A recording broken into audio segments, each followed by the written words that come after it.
Welcome to Unit 6, Your Best Table Please. In this unit, we're going to start taking a look at tables. Before we get into objectives, I want to thank you for hanging around through the previous lessons. I know that doing video training and online training can be a little bit tedious sometimes and can get boring.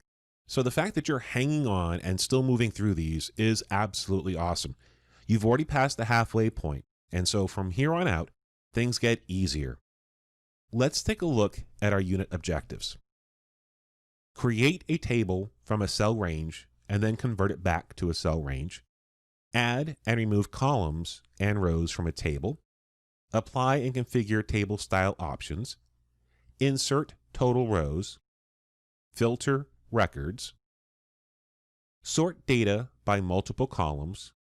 Change the sort order. And finally, remove duplicate records.